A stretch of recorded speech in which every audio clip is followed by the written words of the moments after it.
The following content is provided under a Creative Commons license.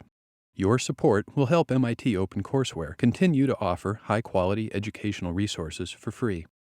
To make a donation or view additional materials from hundreds of MIT courses, visit MIT OpenCourseWare at ocw.mit.edu.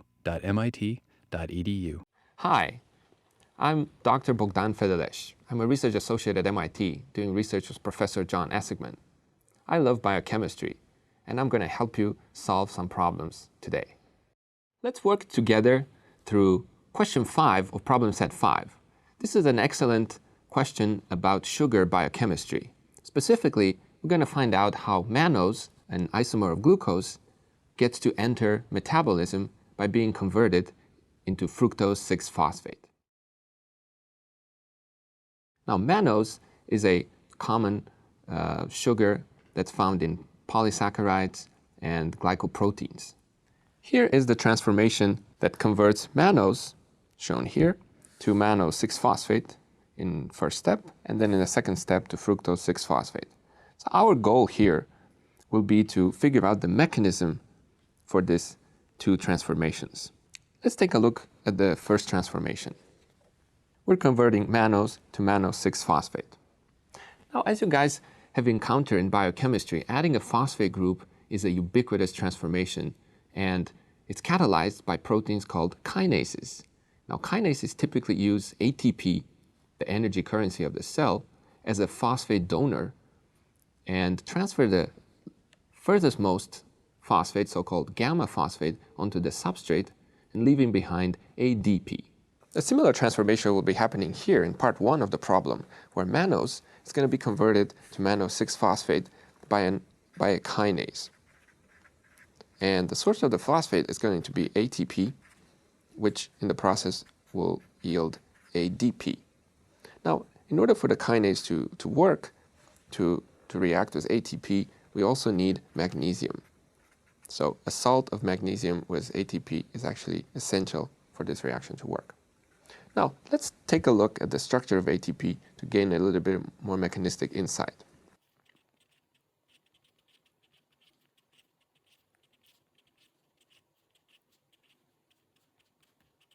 As you know, ATP, or adenosine triphosphate, has these 3 phosphate groups attached to a 5-carbon sugar called ribose and a base, adenine, which we're not going to draw out here.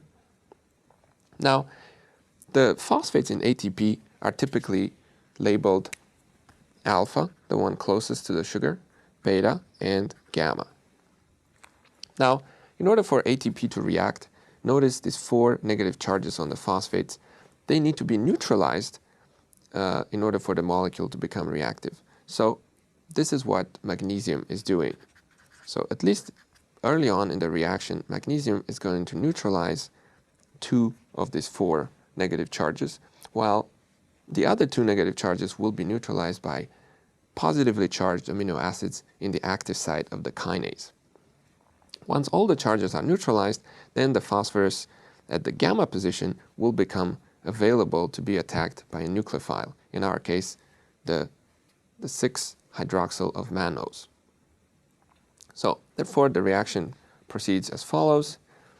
A base in the active site will activate our hydroxyl, which then can attack the gamma position of the phosphate, and then the phosphate gets transferred to the mannose, and it's going to leave behind ADP.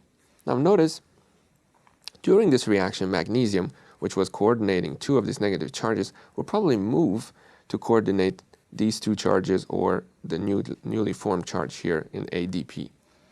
And that would also help stabilize the ADP into the active site of the kinase. This mechanistic insight basically answers part 1 of the problem. To talk about part 2 of the problem, we need to remember something fundamental about sugar biochemistry, namely that 5 and 6 carbon sugars exist in equilibrium between a linear form and cyclic forms. Now, sugars that you've encountered already, like glucose and fructose, they are in equilibrium between linear and cyclic forms. So let's take a look at them first. This is glucose. As you know, it's an aldehyde that has hydroxyl group on all the other carbons in this stereochemistry. Now, this is the linear form of glucose, and as an aldehyde, it can react with good nucleophiles like these hydroxyls to form cyclic hemiacetals. If the reaction occurs with a hydroxyl position 4, we're going to close a 5-membered ring hemiacetal, which is shown here. These kind of structures are called furanoses. So this is the glucofuranose. Now, if instead we react with the 5-carbon, then we're going to close a 6-membered ring, which is called a pyranose. This is glucopyranose. Now, while sugars are in equilibrium between the linear and the cyclic forms, the cyclic forms tend to be predominant. So in equilibrium, it will be primarily 99% a cyclic form and only about 1% linear form. Nevertheless, the presence of the linear form allows the sugars to undergo some interesting transformations, one of which we're exploring in this question. Similarly, here is fructose. Now, fructose has the carbonyl at the 2 position. It's a keto group, and then hydroxyl groups on all the other carbons. And just like glucose, it can form cyclic hemiacetals. So if the reaction happens between the carbonyl and the hydroxyl at position 5, it's going to close a 5-membered ring shown here. This is too a furanose. This will be fructofuranose. If the reaction happens with the hydroxyl at the position 6, then we're going to be closing a 6-membered ring shown here. This is fructopyranose. Once again, just like for glucose, the equilibrium is strongly shifted towards the cyclic forms. Nevertheless, there is enough of the linear form to allow certain kind of chemistry to happen. Now, going back to solving part 2 of our problem, that is converting from mannose 6-phosphate, which is a sugar with a 6-membered ring cyclic structure, to fructose 6-phosphate, a sugar with a 5-membered ring cyclic structure. Keeping in mind what we just discussed, that sugars, they're in equilibrium between the cyclic structures and their linear structures, linear forms. One good place to start to figure out how this transformation will happen is to write the linear forms of the 2 molecules here. Now, for the mannose 6-phosphate, we notice we have a hemiacetal functionality of carbon 1, which is attached to both a hydroxyl group and another oxygen. So this carbon will form an aldehyde in the linear form. So let's write the linear form of mannose 6-phosphate.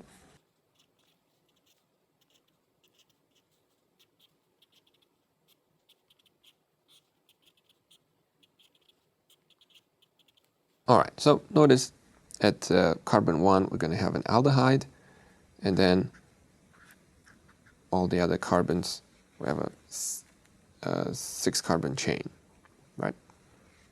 Now, in terms of mechanism, this is just a reverse of the hemiacetal formation, and it's going to require a base to deprotonate the hydroxyl here at carbon 1, and then we're going to need to reprotonate at the hydroxyl at position 5 to form this hydroxyl here. Now, something to keep in mind, though, the way this enzyme works is we don't really know if the enzyme is catalyzing this transformation as we've written here, or the enzyme is just binding the linear form that will be in equilibrium in solution of mannose 6-phosphate. Similarly, for fructose 6-phosphate, we can write its linear form. Notice fructose 6-phosphate has a carbon 2. It's a hemiketal functionality. This carbon is attached to both a hydroxyl and an oxygen. So that will open up to form a ketone.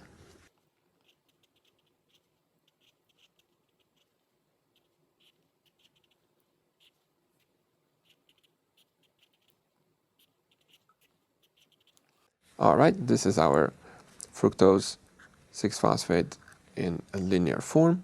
And notice at 2 position, we have the ketone. Now, it would be a good idea at this point to number the carbons to see what do we need to do, on going from this linear form of mannose 6-phosphate to this linear form of fructose 6-phosphate. So here we have carbon 6, 5, 4, 3, 2, 1, and we have carbons 6, 5, 4, 3, 2, 1. All right, and if we contrast the two structures, we notice that carbons from 3 to 6 in both cases are in fact the same, and we even have the hydroxyls in the right stereochemical orientation, in the right stereochemistry, and all we need to do is move the carbonyl group from the 1 position here in mannose 6-phosphate to the 2 position in the fructose 6-phosphate. So this transformation can be accomplished by an intermediate, which you have seen already in glycolysis, the intermediate that allows to go from glucose 6-phosphate to fructose 6-phosphate, which is an cis-ene-diol. So it's essentially enolization with the carbon, with the hydrogen on carbon 2. So if we were to form the enol here, which, as you know from the carbonyl video, so a base could deprotonate and allow the electrons to move and form another hydroxyl on the 1 position. Because this is a cis-ene-diol, the 2 hydroxyl are going to end up on the same side of the double bond.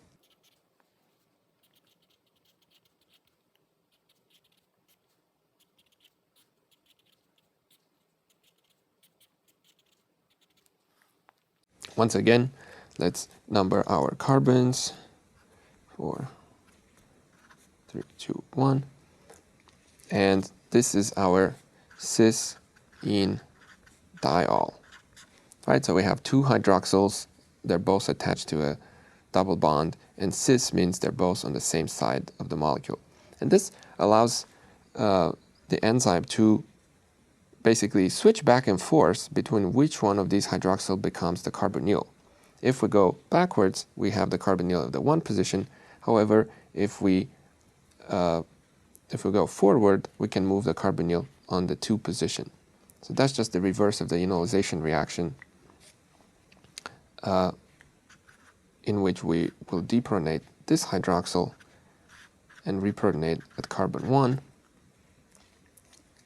to take us forward to generate the 2-keto group, which is fructose 6-phosphate in the linear form.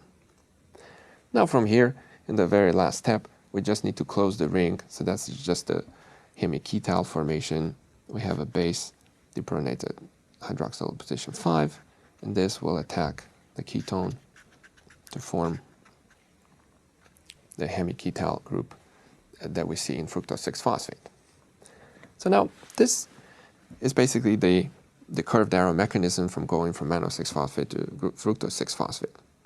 Now some key points to notice here is that this enolization reaction, where the base removes this alpha hydrogen, would not have been possible in the cyclic structures.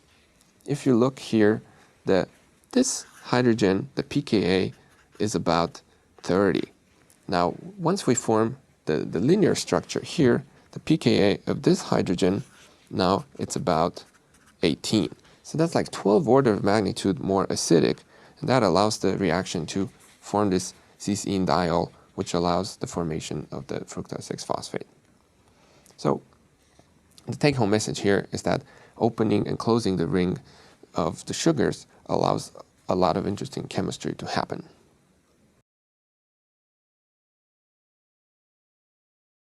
Part 3 of this question asked us to comment on why, when going from mannose to fructose, we have to go through the mannose 6-phosphate intermediate. Now, this turns out to be a very common motif in carbohydrate chemistry, because adding a phosphate group is a way of regulation of which product is being formed. Taking a closer look at our transformation, we see that if we didn't have the phosphate group at the 6th position, this hydroxyl would be available and could potentially be involved in forming cyclic forms. As you recall our discussion on fructose, whenever we have a 6-hydroxyl available, the fructose can form the fructopyranose form, in addition to the fructofuranose form. So, by blocking this position with a phosphate, we're limiting the reaction to produce only one product, namely the fructofuranose. Additionally, adding a phosphate group to a sugar imparts it negative charge, and that allows the sugar to be trapped inside the cell and allows metabolism to occur much more efficiently. This is something that you've already encountered in glycolysis, where glucose in the first step is first converted to glucose 6-phosphate.